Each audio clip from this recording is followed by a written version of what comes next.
Hello बच्चा लोग, welcome to ignite class. देखिए हम लोग क्या पढ़ रहे थे।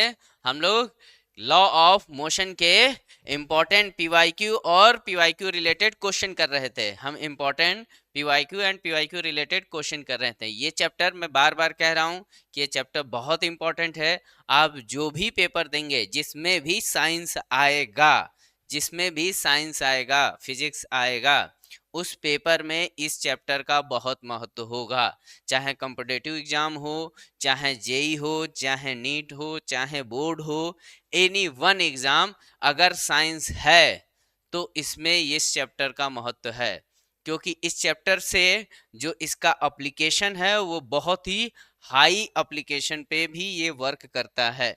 इसीलिए आप इसका ध्यान रखें, इसके एप्लीकेशन जितना ज़्यादा हो सके उतना ज़्यादा एप्लीकेशन पे यूज करें। एक बात याद रखो, कट्टा चलाने से राजा का बेटा भले ना बनो। अगर लॉ ऑफ मोशन आपने सीख लिया, ठीक, फिजिक्स में, तो फिजिक्स के आप राजा हो जाओगे। अगर लॉ ऑफ मोशन का सही एप्लीकेशन, ठीक है, न्यूटन लॉ के और वर्क एनर्जी पावर के दो चैप्टर के सही एप्लीकेशन आपने करना सीख लिया, तो आप फिजिक्स के राजा बन जाओगे। कट्टा चलाने से राजा नहीं बनोगे। ठीक, चलिए आइए स्टार्ट करते हैं। कहाँ तक क्वेश्चन हो गया था? आई थिंक हम क्वेश्चन संख्या 56 पे थे। कहाँ थे? क्वेश्चन संख्या 56। 56, question number 56। 56, 56। A constant resting force 50 Newton is applied and the body of mass 10 kg moving initially the speed, then the body come to rest। एक बॉडी है, दो क्या हो रही है? रेस्ट में आ जा रही है, रेस्ट में आ रही है। कब? फोर्स लगाने पर। कितना फोर्स लगाने पर? 50 न्यूटन का। तो आइए सॉल्व करते हैं, कैसे अप्रोच करना है। गिवन डाटा पे ध्यान देते हैं।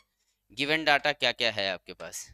आपके पास गिवन डाटा क्या क्या है? गिवन डाटा है आपके पास, फोर्स है, फोर्स दिया है 50 न्यूटन, और ये कैसा? रेस्टिंग टाइप का है। रिटार्डिंग या रेस्टिंग एक ही बात है, रिटार्डिंग टाइप का। ओके, मास दिया हुआ है बच्चा, मास दिया है 10 केजी। कितना दिया है? 10 केजी। स्पीड दिया है v 10 metre per second. But ये फोर्स इसको क्या कर दे रहा है? रेस्ट में ला दे रहा है, यानी कि फाइनल वेलोसिटी इसकी क्या हो जा रही है? जीरो। कितने टाइम में ये यहां से यहां 10 से जीरो होने में कितना टाइम लगेगा, यही टाइम आपसे पूछा जा रहा है। क्वेश्चन क्या है ये समझ लो। कुछ बच्चों ने इस क्वेश्चन के बहुत सही आंसर दिए हैं। बहुत देख के अच्छा लगा कि आपने क्या कर रहे हैं, आप क्वेश्चन लगा रहे हैं, आप अपना वर्क कर रहे हैं। देखो, इंसान वही वैल्यूएबल होता है, इंसान वही महान होता है जो अपने काम को ईमानदारी से, पंक्चुअलिटी से अपना काम और डिसिप्लिन के साथ करे। ठीक है, डिसिप्लिन मस्ट इम्पोर्टेंट। सर आइए कैसे सॉल्व करेंगे। सर फोर्स है, मास है, वेलोसिटी है, टाइम है, कोई रिलेशन? सर एक रिलेशन बनता है कि F इजकल टू क्या? F equal to change of moment. क्या? Change of moment, momentum upon में time. Sir change of momentum यानी कि P की बात हो रही है, तो P is equal to what? P is equal to होता है M इंटू में V। तो यहाँ M दिया है, V दिया है, निकाल लो। तो P1 10, V1 कितना है? 10, तो 10 इंटू 10, तो P1 कितना आ जाएगा? 100। क्या आ जाएगा? 100। क्या आ जाएगा? 100 KG metre per second. 100 KG metre per second. अब फाइनली वो क्या हो जा रहा है? रेस्ट में चला जा रहा है। क्या फाइनली कहाँ चला जा रहा है? रेस्ट में। तो पी फाइनल भी क्या हो जाएगा? जीरो। क्यों? क्योंकि वेलोसिटी फी फाइनल जीरो है। तब चेंज ऑफ मोमेंटम क्या होगा? चेंज ऑफ मोमेंटम की वैल्यू क्या होगी? तो sir P final minus P initial, P final minus P1 upon में टाइम कितना लग रहा है? सर 10 सेकेंड लग रहा है। टाइम ही तो निकालना है। ओके, और फोर्स की वैल्यू कितनी है? 50 न्यूटन। बस हो गया। तो V फाइनल माइनस, तो ये आ जाएगा इसकी वैल्यू 50, और ये जीरो माइनस कितना है 100 अपॉन में टी, ठीक है, ये 0 - 100 अपॉन में टी, तो ये आ जाएगा। और ये रिटार्डिंग फोर्स है, रिटार्डिंग फोर्स है, तो इसके साथ आप चाहें तो निगेटिव यूज कर सकते हैं ताकि आपको निगेटिव से लेके दिक्कत ना हो। तो T इजकल टू आ जाएगा 100/50, 100/50, जिसको सॉल्व करने पे आएगा 2 सेकेंड। बहुत शानदार क्वेश्चन है, बहुत शानदार क्वेश्चन है, कुछ बच्चों ने बहुत अच्छे से किया है, इम्पोर्टेंट क्वेश्चन है, इस टाइप के क्वेश्चन पूछता है, ठीक है। तो ये और ये याद रखिए, ये कौन सा लॉ लगा, न्यूटन का सेकंड लॉ लगा, न्यूटन का सेकंड लॉ के से हिसाब से ये क्वेश्चन सॉल्व हुआ है। इस क्वेश्चन को ध्यान से करेंगे, समझ के करेंगे, जिन बच्चों का हो गया वो भी बहुत अच्छे हैं, जिनसे नहीं बना है, ट्राई किया है, वो भी बहुत अच्छे हैं, क्योंकि उन्होंने ट्राई किया है। आज के बाद वो इस टाइप के क्वेश्चन को इजीली बना सकेंगे। जिन बच्चों ने ट्राई नहीं किया है वो गलती कर रहे हैं, ठीक है, लाइफ से खिलवाड़ नहीं करें। स्क्रीनशॉट लीजिए फटाफट।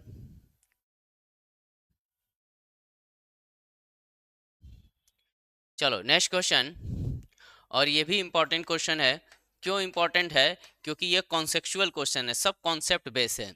अ body of weight W1 is suspended from the ceiling, ceiling से मतलब छत से, घर के छत से एक बॉडी है वेट जिसका W है। मान लो ये छत है, ये क्या है, छत। इस छत से एक बॉडी लटकी हुई है, और वो भी चैन के थ्रू। किसके थ्रू? चैन के थ्रू। ये है आपकी बॉडी, इसका वेट है W1, इसका वेट है W1, okay. Suspended from the ceiling from the room through the chain. अच्छा, ये जो चैन है इसका भी वेट दिया है, इस चैन का वेट दिया है W2। तो सर ये आएगा W1 डाउनवर्ड, और इस चैन का सेंटर में लगेगा, ये आएगा W2 downward, okay. The ceiling pull chain, मतलब इस सेलिंग में पुल चैन खिंचाव कितना है, तो सर क्या करेंगे, न्यूटन लॉ लगा लेंगे। क्या लगाएंगे? Newton law. किस जितना ऊपर, अगर इस पॉइंट का मैं क्या बनाऊं, एफ बी डी, मान लो पॉइंट ए है, ये पॉइंट ए, तो F B D free body diagram of point A, हल्का सा ये चैन पे है, तो ये कुछ ऐसा है कि ये पुल फोर्स है, पुल कर रहा, और नीचे इसके क्या लगा हुआ है, एक W1 लटका हुआ है, और साथ साथ एक चैन का भी वेट है जो है W2, ठीक, ये दिख रहा है। अब ये इक्विलिब्रियम में है क्योंकि ये सिस्टम मोशन नहीं कर रहा, ये सिस्टम रेस्ट में है, ये सिस्टम रेस्ट में है। तो सिग्मा Fy, देखो न ये वेट जो है इस सीलिंग को नीचे लेके आ रहा है, और न ही ये सीलिंग इस वेट को ऊपर लेके जा पा रही है। समझो, मान लो कोई चीज लटकी है, तो ये लटकी है, तो ये इसको नीचे की तरफ खींची है, ये ऊपर की तरफ, लेकिन दोनों कहीं नहीं जा रहे हैं, यानी कि दोनों मिलके क्या है, इक्विलिब्रियम में है। इक्विलिब्रियम में है यानी कि ऊपर नीचे सबका फोर्स का सम क्या होगा, जीरो। क्या होगा? जीरो। ये वाई डायरेक्शन है, तो ये क्या होगा, F P is equal to upward वाला किसके बराबर, डाउनवर्ड के, W1 प्लस W2। आंसर क्या आ जाएगा आपका? सी। आंसर क्या आ जाएगा आपका? सी।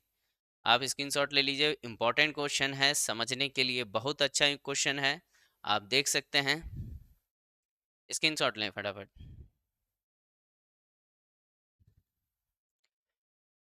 Question very very important. क्या? Very very important. क्या है? A monkey of mass 20 kg, समझ लो ये पेड़ है,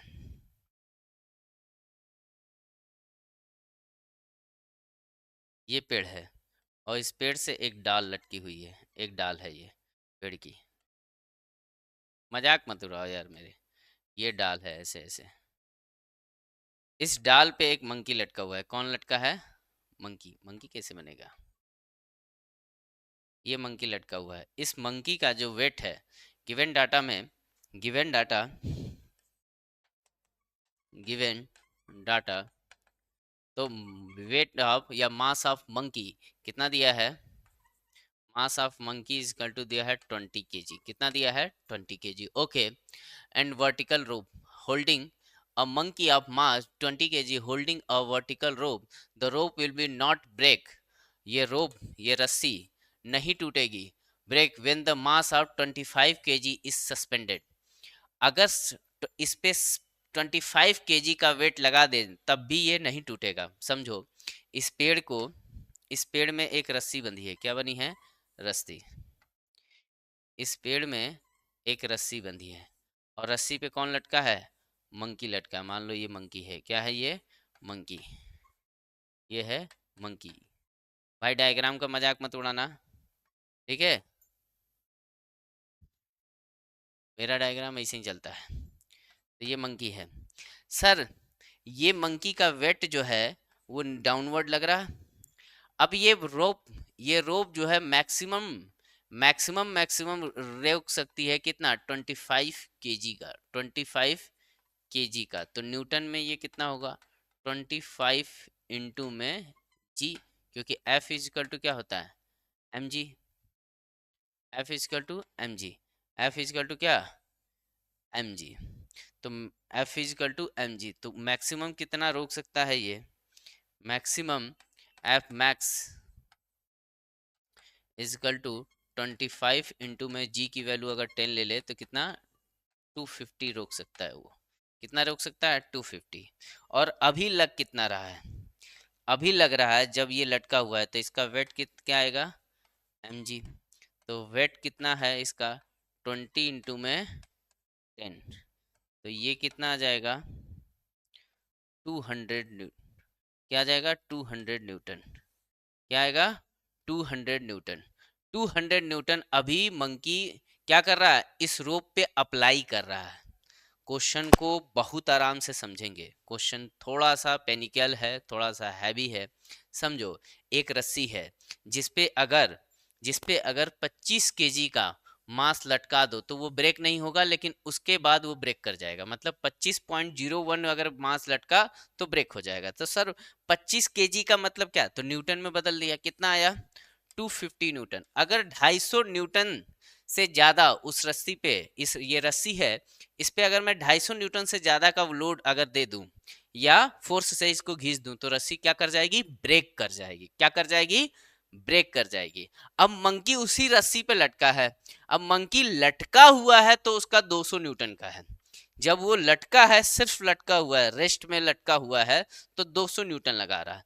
तो अभी अंतर कितने का है, अभी अंतर कितने का है, तो sir F difference is equal to F max minus F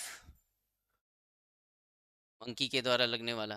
तो ये कितना है, 250 माइनस 200, तो ये कितना आएगा, 50 न्यूटन, कितना आएगा, 50 न्यूटन, ठीक। अब कह रहा है what is the maximum acceleration with the monkey can be climb. अब मंकी कितना एक्सेलरेट होके उस क्लिम्ब कर सकता है, मतलब चढ़ सकता है उस पे। अब उसकी क्लिम्पिंग कर रहा है, रस्सी पकड़ के चढ़ना है, तो चढ़ना है तो वो एक्सेलरेशन लगाएगा, चढ़ेगा तो वो क्या कर रहा है, एक्सेलरेशन अप्लाई करेगा। तो कितना वो अप्लाई कर सकता है एक्सेलरेशन, कितना वो उस पे एक्सेलरेशन को अप्लाई कर सकता है। तो सर बचा हुआ फोर्स, इससे ज्यादा अगर फोर्स लग गया, ऑलरेडी 200 तो उसके लटकने से लग रहा है, 200 तो उसके लटकने से लग रहा है, और बचा कितना है, सिर्फ 50। तो एफ अब क्या लगाएंगे, न्यूटन सेकेंड लॉ, किसको लगा लेंगे, न्यूटन सेकेंड लॉ को। क्या कहता है Newton second law, F is equal to M A. अब मास ऑफ मंकी कितना है, 20, और ये एफ डी कितना, F D is equal to D की वैल्यू कितनी है, 50 न्यूटन। तो यहाँ यहीं लिख लो 50 न्यूटन, यहीं इसकी जगह आप रखेंगे 50 न्यूटन, और आपको चाहिए एक्सेलरेशन। तो एक्सेलरेशन इजिकल टू 50 अपॉन में 20, कितना हो जाएगा, 2.5 मीटर पर सेकेंड। इससे ज़्यादा एक्सेलरेशन से अगर मंकी साहब ऊपर चढ़ने की कोशिश करेंगे तो रस्सी क्या कर जाएगी, ब्रेक कर जाएगी, रस्सी क्या कर जाएगी, ब्रेक कर जाएगी। देखो कॉन्सेप्चुअल क्वेश्चन है, बहुत दिमाग लगेगा इसमें। कहने का मतलब है बहुत ही दिमाग। सिर्फ रस्सी पे लटकने, रेस्ट में लटकेंगे तो 200 न्यूटन है, और रस्सी 250 ही वियर कर सकती है, तो बचा हुआ ही फोर्स जो है वो एक्सेलरेशन में यूज होगा। मंकी क्या करना चाहता है, चढ़ना चाहता है रस्सी पकड़ के, तो जब वो रस्सी पे लटका तभी वो 200 न्यूटन उस पे अप्लाई कर चुका है। जस्ट लाइक अ, क्वेश्चन को समझो। मान लो तुम्हारे पॉकेट में है 250 रुपए, क्या है, 250 रुपए है, ठीक है। आपके पॉकेट में मैक्सिमम 250 रुपए है, आप 250 रुपए ही खर्च कर सकते हो, ठीक है। अब आप कहीं जा रहे हो, मान लो कहीं जा रहे हो, यहाँ से मान लो आप कह रहे हो गढ़वाल डिस्ट्रिक्ट जा रहे हो, क्या जा रहे हो, गढ़वाल डिस्ट्रिक्ट जा रहे हो, या देवघर घूमने जा रहे हो, ठीक। तो देवघर घूमने जा रहे हो, तो देवघर जाने के लिए आपको 200 रुपये किराया तो देना ही पड़ेगा। 200 रुपया किराया तो कंपलसरी है। क्या है, 200 रुपया किराया कंपलसरी। तो 200 वो क्या करोगे, 250 में से निकाल दोगे। अब बचे कितने, 50 रुपए। अब उसी 50 रुपए में तुम क्या करोगे, अपने मास के हिसाब से खाना खाओगे। भाई अपनी भूख के हिसाब से, अपनी मास के हिसाब से ही तो लोग खाना खाते हैं।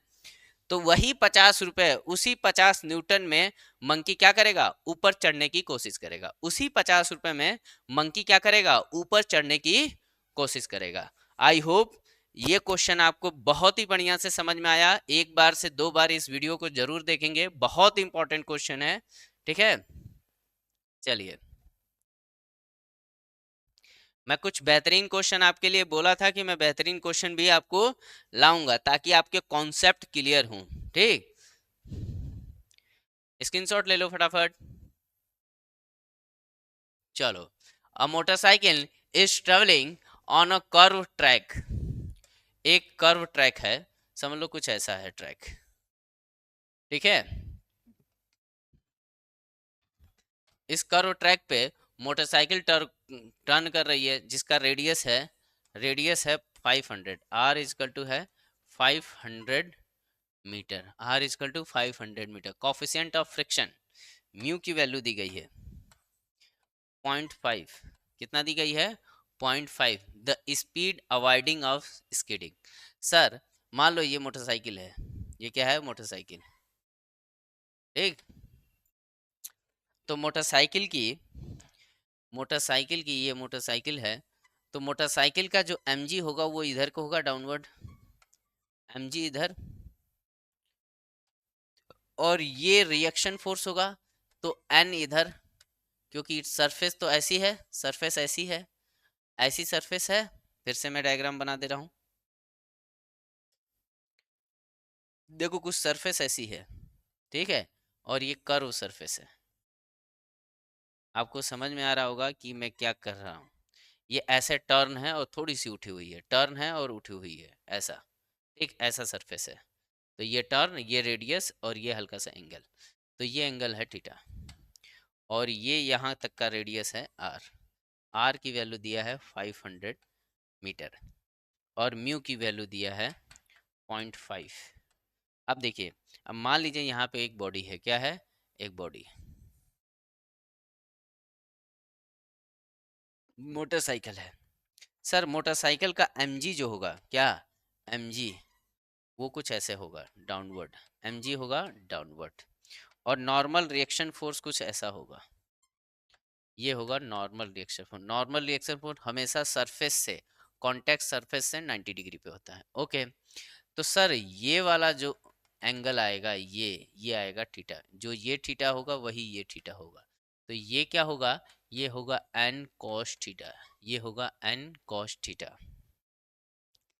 और ये वाला जो फोर्स बनेगा, ये बनेगा, आप ये देख सकते हैं, ये वाला जो फोर्स बनेगा, ये इधर को, ये बनेगा n sin थीटा। ये क्या बनेगा, n sin थीटा। अब मैं इसको पॉइंट की तरह दर्शा रहा हूँ, ये है n sin थीटा, ये क्या है, n sin थीटा, ये है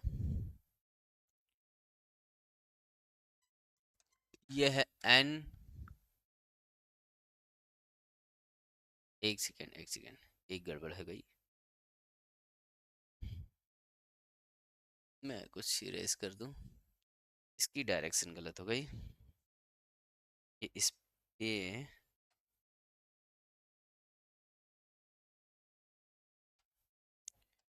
पहले तो ये बन जाए, ये है इसका सेंटर, ये हो गया, ये होगा एन साइन थीटा, ये होगा क्या, एन साइन थीटा। हाँ, ये इस पे 90 डिग्री होगा, ठीक। अब आइए पॉइंट, पॉइंट बना लेते हैं। क्या बना ले, पॉइंट। तो ये होगा N sine, N cos theta, और ये है एन साइन थीटा, ये है एन साइन थीटा सेंटर की तरफ, और ये है एम जी, ये है एम जी। इस तरफ लगेगा sir F C, centrifugal force, जिसकी वैल्यू होती है एम वी का स्क्वायर बाई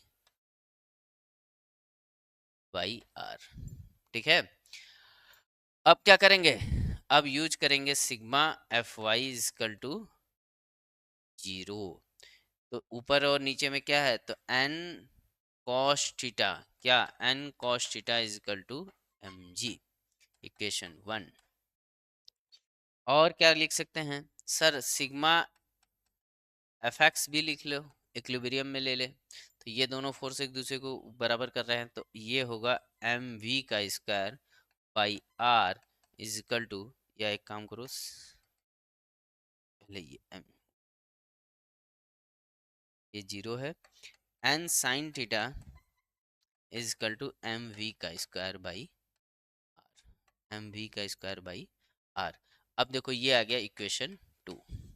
अब क्या कर दो, इक्वेशन 1 एंड 2 को, इक्वेशन 1 एंड 2 को डिवाइड कर दो, तो N sine theta, N sine theta upon में क्या, एन कॉस थीटा, डिवाइड कर दिया दो में एक से, तो ये क्या आएगा, एम वी का स्क्वायर बाई आर अपॉन में एम जी। तो ये एम से एम कट गया, एन से एन कट गया, साइन अपॉन में कॉस, क्या बना, साइन अपॉन में कॉस, यानी कि टेन थीटा इजकल टू बनता है वी स्क्वायर अपॉन में आर जी।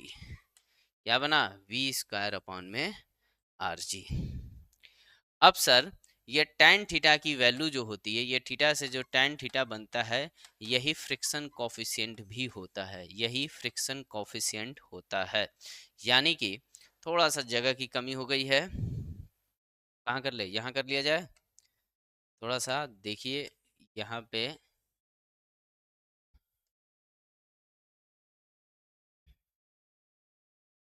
थोड़ा सा जगह बना दिया देता है, आप लोग समझ जाइएगा, ज़्यादा ज़रूरत नहीं है। यहाँ पे क्या रखेंगे, tan थीटा के जब म्यू, तो we square is equal to mu R G, तो v is equal to under root mu R जी।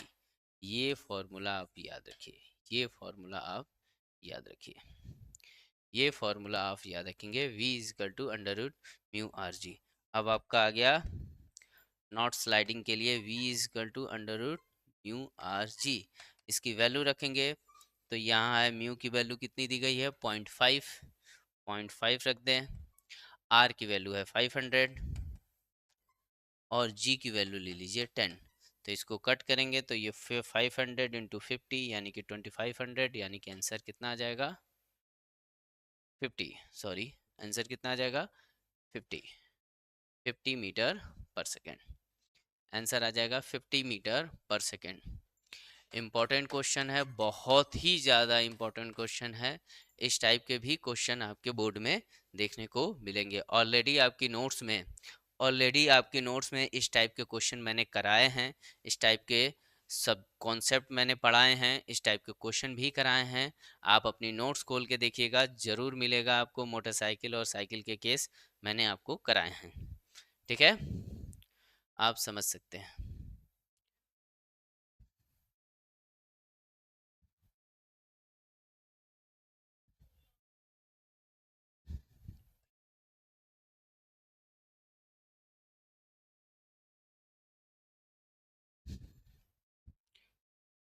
ठीक है, स्क्रीनशॉट ले लीजिए फटाफट। थोड़ा सा जगह की कमी हो गई थी इस क्वेश्चन को सॉल्व करने के लिए। दूसरे पेज में जाने पे फिर आपको स्क्रीनशॉट लेने में दिक्कत आएगी, ठीक है। हालांकि मैं कोशिश करूंगा कि क्वेश्चन इजी हो। When a person jump out, okay, एक बोट है, क्या है, बोट, इस बोट से एक पर्सन क्या कर रहा है, जंप कर रहा है, तो जंप कर रहा है तो वो बोट को क्या करेगा, पीछे की तरफ, बैकग्राउंड बैकवर्ड की तरफ धक्का देगा ना, तो ये क्या करेगा, बैकवर्ड की तरफ धक्का देगा अपने पीछे। जब आप पीछे अब किसी चीज को आगे बढ़ते हैं तो आप क्या करते हैं, पीछे की तरफ करते हैं, तो ये क्या करेगा, बैकग्राउंड। कॉन्सेप्चुअल क्वेश्चन है। whenever two body collide with each other, ओहो, Newton third law. whenever two body collide each other, Newton third law क्या कहता है, equal and opposite force they exert equal and opposite force, Newton third law का statement से ही ये question हो जाएगा। Next question, screenshot ले लीजिए फटाफट, फटाफट स्क्रीनशॉट लें आप।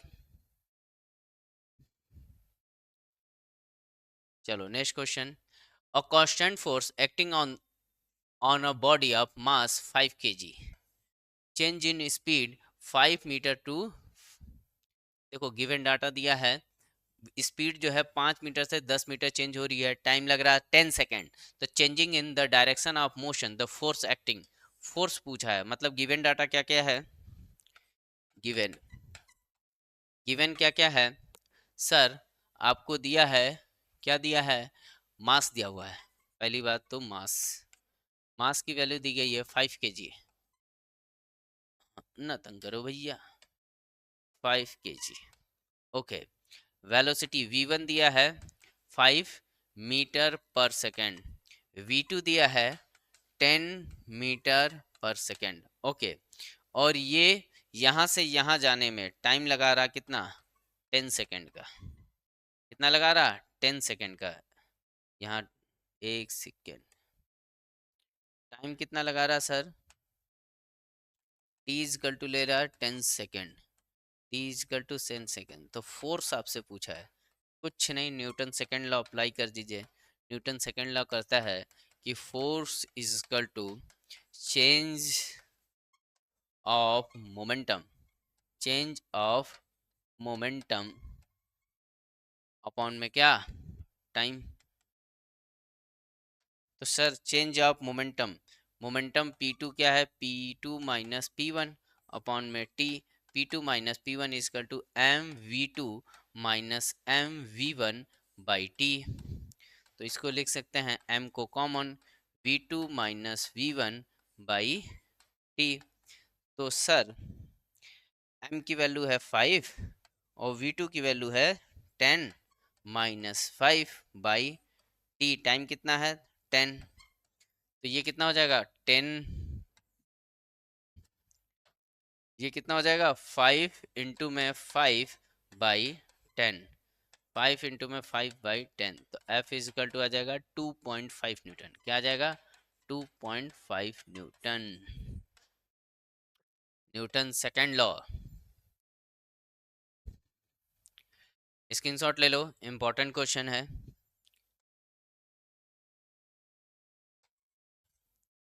इंपॉर्टेंट क्वेश्चन है, स्क्रीनशॉट ले लें फटाफट। If external force of body is zero, external force of body is zero, if displacement external force zero, sir F is equal to क्या होता है, ma, और ये F एक्सटर्नल के लिए ही यूज होता है एंड नेट के लिए भी यूज होता है, तो सर जब F जीरो होगा, क्या होगा F जीरो, तो A भी क्या होगा, जीरो होगा, तो आंसर क्या आ जाएगा, एक्सेलरेशन इज जीरो, अगर फोर्स जीरो है तो एक्सेलरेशन भी क्या होगा, एक्सेलरेशन भी जीरो होगा, एक्सेलरेशन भी जीरो होगा। आई होप आपको क्लियर बातें समझ में आ रही हैं, आई होप आपको क्लियर बातें समझ में आ रही है। आप सब बहुत ईमानदारी से अपने काम के प्रति, अपनी पढ़ाई के प्रति ईमानदारी से वर्क करें, ठीक है, जितना अच्छा पढ़ोगे उतना काबिल बनोगे। और हाँ, अगर मैं वीडियो अच्छा बनाता हूँ तो प्लीज़ लाइक किया करो यार, शेयर किया करो अपने दोस्तों के बीच, चाहे वो मतलब कहीं भी हो, ज़रूरी नहीं है कि गांव वाले बच्चों को आप शेयर नहीं कर सकते हैं, ज़रूर करें, शेयर करें वीडियो को, लाइक करें, और जो भी हो आपके डाउट, आपके अगर आपको वीडियो बहुत अच्छा लगा हो, बहुत आपकी चीज़ें अच्छी लगी हो, या आपके जो डाउट बन रहे हों, जो कॉन्सेप्चुअल डाउट बनते हों, वो भी आप कमेंट कर सकते हैं। मैं खुद और पूरी इग्नाइट की टीम आपको जो है कमेंट पढ़ती है और रिप्लाई करती है। तो प्लीज़ आप इस चीज़ को ध्यान दें। चलो next question. A force of 98 newton is required to drag a body. Drag of body, एक बॉडी को, आइस है, ये आइस है, ये आइस पे ड्रैग करना है एक बॉडी को। सर ये है बॉडी, बॉडी का वेट है 100 kg, 100 न्यूटन, 100 kg है, सॉरी। एक बॉडी इस पे रखी है जिसका वेट है 100 kg। ओके, अब इसको 98 न्यूटन से, कितने, 98 न्यूटन से खींचा जा रहा है। तो फ्रिक्शन कॉफिशिएंट की वैल्यू पूछा है, किसका पूछा है, फ्रिक्शन कॉफिशिएंट की वैल्यू पूछा है, यानी कि फ्रिक्शन फोर्स इधर को लगेगा। तो आपको पता है फ्रिक्शन जो होता है वो म्यू एम जी होता है। क्या होता है, म्यू एम जी होता है। और ये मैक्सिमम फ्रिक्शन है, लेकिन जब फोर्स अप्लाई है तो फ्रिक्शन क्या होगा, वो उस एक्सटर्नल फोर्स के बराबर होगा, एक्सटर्नल फोर्स के बराबर होगा। फ्रिक्शन कैसे बिहेव करता है कि जितना फोर्स अप्लाई करोगे उतना ही फ्रिक्शन आएगा, लेकिन मैक्सिमम कितना हो सकता है, मैक्सिमम इतना हो सकता है, मैक्सिमम इतना हो सकता है। तो आपसे फ्रिक्शन कॉफिशिएंट ही पूछा है, तो सर निकाल लीजिए। Friction force is equal to कितना आएगा, 98 न्यूटन। कितना है, 98 न्यूटन। और फ्रिक्शन की वैल्यू क्या आती है, कि ये आती है sir 98 newton is equal to mu m जी।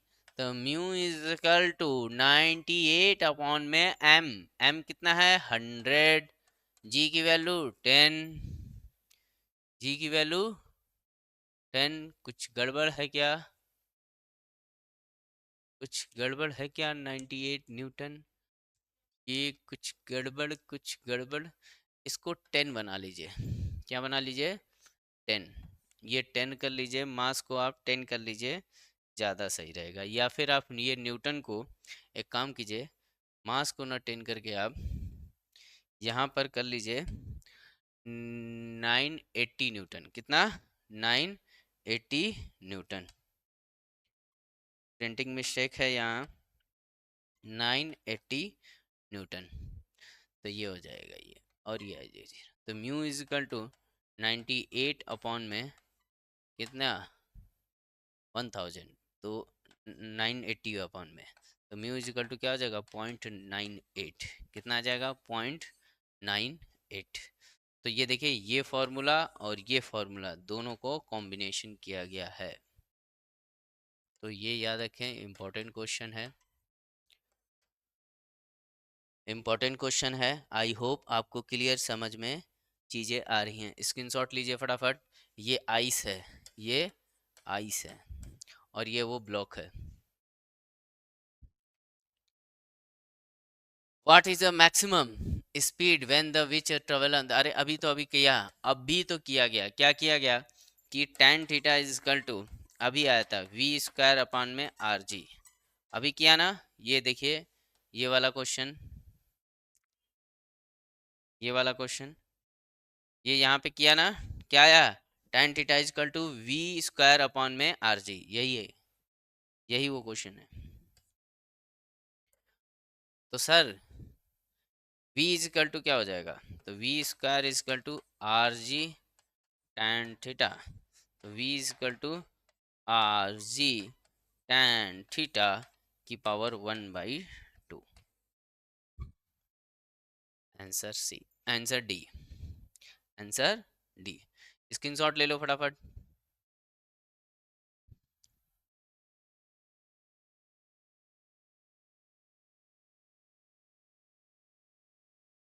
चलो next question.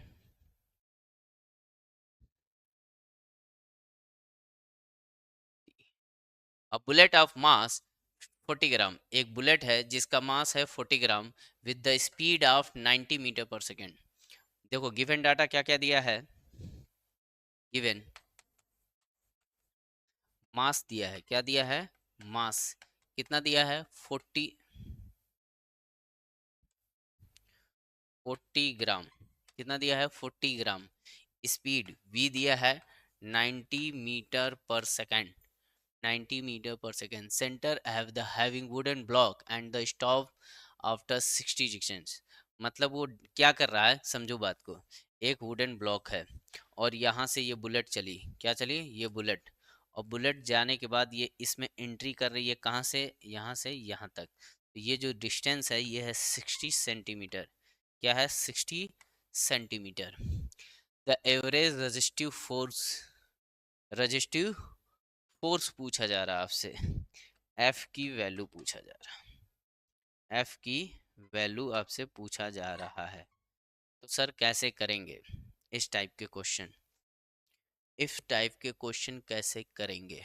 Sir change of momentum से कर सकते हैं, हाँ ऑफ कोर्स कर सकते हैं। चेंज ऑफ मोमेंटम से ही किया जाएगा, चेंज ऑफ मोमेंटम से ही किया जाएगा। तो क्या किया जाएगा सर, सर किया जाएगा F is equal to delta P by T. Sir delta P और टाइम तो है नहीं, तो सर ये देगा टाइम, क्या देगा, 60 सेकेंड है। और स्पीड कितनी है, 90 मीटर पर सेकेंड। तो टाइम कितना लगा, तो v इज इंटू में t इज इक्वल टू क्या, डिस्टेंस, ठीक है, या डिस्प्लेसमेंट। लीनियर है तो डिस्प्लेसमेंट और डिस्टेंस एक ही बात है। तो टाइम इज इक्वल टू क्या आ जाएगा, time is equal to D by V. तो यहाँ पे इसकी वैल्यू निकाल सकते हैं 60 सेंटीमीटर, यानी कि 10 के पावर -2। और टाइम की ये है 90। तो ये कट जाएगा, ये आएगा 2/3।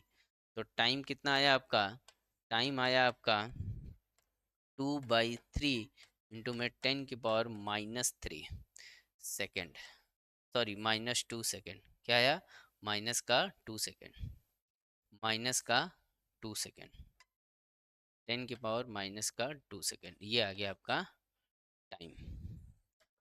ओके, टाइम हमें पता चल गया, टाइम आ गया क्या, 2/3 इंटू में 10 के पावर -2 सेकेंड। अब क्या कर रहा है, फाइनली यहाँ बुलेट जाके क्या कर रही है, रेस्ट हो जा रही है, यानी कि P final is equal to 0, P final is equal to 0। तो F is equal to P final minus P initial. तो ये हो जाएगा P फाइनल को 0 और P इनिशियल मास दिया है m इंटू में वेलोसिटी अपॉन में क्या, टाइम। तो ये रेजिस्टिव फोर्स आएगा, निगेटिव में आ रहा है ना, तो ये क्या है, रेजिस्टिव फोर्स है, रेजिस्टिव फोर्स है। तो यहाँ पर m मास कितना दिया है, 40 ग्राम, 40 × 10 के पावर -3, वेलोसिटी है 90 अपॉन में 2/3 इंटू में 10 के पावर -2, 10 के पावर -2। इसको कैलकुलेट करेंगे तो ये 2, ये 20, ठीक, ये 10 के पावर -2 और ये -3 और ये एक 0, सब खत्म हो जाएगा। तो बचेगा क्या, F इजकल टू, ये 3 ऊपर जाएगा क्योंकि ये इसके नीचे है, तो ये 3 ऊपर जाएगा, तो F इजकल टू आएगा, F इजकल टू आएगा, क्या क्या बचा है, 20 बचा है, 9 बचा हुआ है और आपका बचा है 3 बचा हुआ है। तो वैल्यू आ जाएगी 54। आई थिंक कुछ गड़बड़, 540 न्यूटन आनी चाहिए। वैल्यू गिवन डाटा के हिसाब से 540 न्यूटन आनी चाहिए। Speed 40 gram, all is done is correctly. I hope मैंने सब कुछ डाटा सारा सही रखा है। मास है 40 ग्राम, ये दूरी है 60 सेंटीमीटर, 60 डिस्टेंस है 60 सेंटीमीटर, 60 इंटू में 10 के पावर -3, यहाँ 2/3। सब कुछ सही है। मास 40, ये 20 इंटू 9 इंटू 3, तो एक कोई वैल्यू है जो 540। द एवरेज एक्सटिव force of the bullet is, average resistive force, average resistive force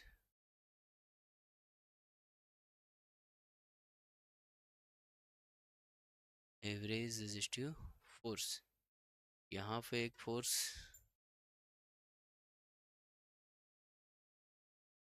कहीं टू और कहीं मिस हो रहा है क्या, कोई नहीं। आप इस क्वेश्चन में एक ऑप्शन को क्या कर लें, 540 कर लें और ये आंसर बना लें। आंसर क्या आएगा, 540 न्यूटन। क्या आएगा, 540 न्यूटन। ठीक है, 540 न्यूटन। आंसर आपका 540 ही आएगा इस गिवन डाटा के हिसाब से। कुछ गड़बड़ है, ठीक है, तो आप किसी भी ऑप्शन को, या एक काम करें, कोई ऑप्शन नहीं बनाना तो आप एक ई ऑप्शन कर लीजिए, ऑप्शन ई कर लीजिए, ऑप्शन ई को आप दे दीजिए 540 न्यूटन और वही आपका आंसर होगा। चलिए स्क्रीनशॉट लीजिए फटाफट, इंपॉर्टेंट क्वेश्चन है इस प्रकार का, ये बुलेट वाला क्वेश्चन जेई और सीबीएसई में भी बहुत इंपॉर्टेंट है।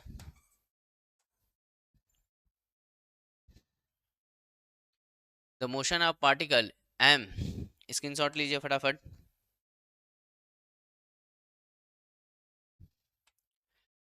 The motion of particle M is given by, motion दिया हुआ क्या दिया है, Y is equal to U T plus 1/2 G T का स्क्वायर, स्क्वायर यहाँ छूटा हुआ है, okay.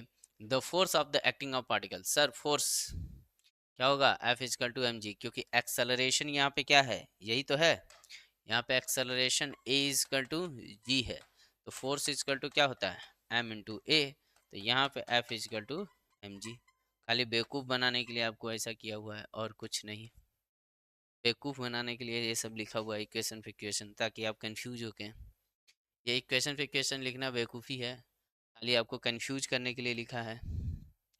SI unit of impulse, impulse equal to क्या होता है, इम्पल्स इक्वल टू होता है change of momentum, change of momentum it means force, क्या, फोर्स इनटू में टाइम ही क्या कहलाता है, आई इम्पल्स, तो न्यूटन इनटू में सेकंड, यानी कि न्यूटन इनटू में सेकंड, आंसर डी।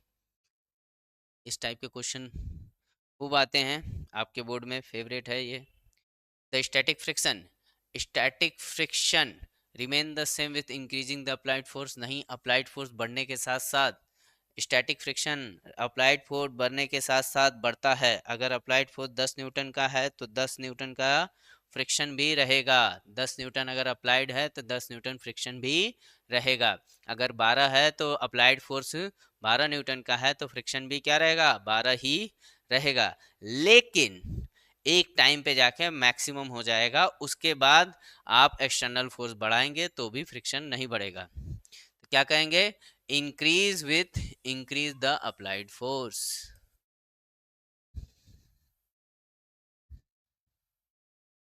चलो next, what is the linear momentum of the gun and bullet before firing, अरे sir before firing it means velocity zero, velocity zero it means momentum भी जीरो, जब fire ही नहीं हुआ तो फिर क्या, काहे का momentum. When the body, screenshot ले लो फटाफट, when the body is moving on the surface the force of the friction is called, surface पे मूव कर रहा, मूविंग कर रहा, तो काइनेटिक फ्रिक्शन क्या आ जाएगा, kinetic friction. Important question, confuse ना हो, कोई बॉडी मूव कर रही है तो काइनेटिक फ्रिक्शन ही लगाएंगे। Which of the following not use in the reducing friction, friction को रिड्यूस करने के लिए ऑयलिंग की जाती है, सही बात है। बियरिंग लगाए जाते हैं, बॉल बियरिंग, सही बात है। ग्रेफाइट का भी प्रयोग किया जाता है, बट सैंड नहीं यूज होता है, तो सैंड नहीं, तो कौन नहीं यूज होगा, कौन नहीं यूज होगा, तो सैंड नहीं यूज, नॉट पूछा है ना, तो नॉट के लिए आंसर क्या आ जाएगा, सैंड। इंपॉर्टेंट है, ग्रेफाइट का उपयोग किया जाता है लुब्रिकेशन में, ग्रेफाइट का प्रयोग, लुब्रिकेशन में ग्रेफाइट का प्रयोग किया जाता है।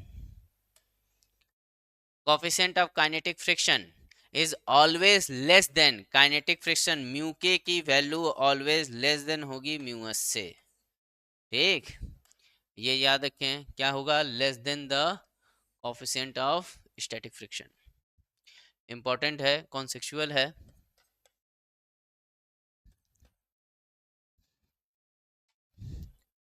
The tangent of the angle friction is numerical equal to, tangent of angle, अरे टेन थीटा की वैल्यू पूछ रहा है, friction is numerical equal to किसके, स्टैटिक फ्रिक्शन के, किसके, स्टैटिक फ्रिक्शन के, टेन थीटा क्या, ये टेन की जो वैल्यू होती है, टेन थीटा की वैल्यू, ये म्यू एस के बराबर होती है, म्यू एस के बराबर होती है किसी भी स्लोप वाले कर्व पाथ पर। F is the limiting force and the N is the normal reaction force। तो tan theta is equal to sir F by N आता है, कुछ नहीं, आप ये होमवर्क में भी कर सकते हैं, हालांकि इसका आंसर यही आएगा। ठीक है, तो ये आज का लास्ट क्वेश्चन है। आई होप आपको ये चैप्टर समझ में आ रहा होगा। ठीक है, कुछ बच्चों के क्यूरी हैं कि सर इस चैप्टर में थोड़ा सा हमें दिक्कत है, थोड़ा सा डाउट है, खासकर लिफ्ट वाले क्वेश्चन पे। और भी किसी बच्चों को डाउट हो लिफ्ट वाले क्वेश्चन पे तो बताएंगे, उनके डाउट करा दिए जा रहे हैं, उनके डाउट करा दिए जा रहे हैं और आगे भी कराए जाएंगे। तो आप अब कमेंट बॉक्स में जो भी डाउट हैं वो कमेंट करें, जो भी डाउट है वो कमेंट करें, और अपनी पढ़ाई को जितना अच्छा हो सके उतने अच्छे लेवल पे ले जाएं, जितना अच्छा हो सके उतने अच्छे लेवल पे ले जाएं। 11th आप ये मत सोच के करिए कि यार जैक में तो 11th बहुत आसान है, बहुत करने की ज़रूरत नहीं पड़ती है। बात सही है कि जैक में इजी है, बट आप जैक के क्वेश्चन देख रहे हैं, चलो मानते हैं, फिर भी थोड़ा सा इजी है, पास होना आसान है। लेकिन बेटा सिर्फ पास होने से काम नहीं चलेगा, क्योंकि कॉन्सेप्ट नहीं बिल्डअप होगा तो 12th खराब हो जाएगा। अगर आपको 11th सही से नहीं आया तो खराब हो जाएगा 12th। आप इसका ध्यान दें और अपनी स्टडी को जितना हो सके उतना स्ट्रांग बनाएं, जितना हो सके कॉन्सेप्ट अच्छे से समझें। ठीक है, मिलते हैं इसी तरह नेक्स्ट वीडियो में। आई होप आप सब खुश होंगे, स्ट्रांगली आप पढ़ाई कर रहे हैं, आप जो है बहुत ज़्यादा दूसरों मतलब सोशल मीडिया में एक्टिवेट ना हो रहे हैं। ठीक है, ये एग्ज़ाम का टाइम है। ठीक है, तो आप, और हाँ, सभी को महाकुंभ जाना चाहिए, जिसको जितना टाइम मिले वो कुंभ जाए, और क्या करे, कुंभ में अपनी अपनी श्रद्धा के हिसाब से चीज़ों को एंजॉय करें। ठीक है, वहाँ डुबकी लगाए, जो भी है वो जरूर करें। ठीक है, आप सभी को हमारी तरफ से महाकुंभ की हार्दिक शुभकामनाएं। ठीक है, आप सभी महाकुंभ विजिट करें और एंजॉय करें, ये पर्व बहुत ही इंपॉर्टेंट है सभी के लिए। Thank you to all of you.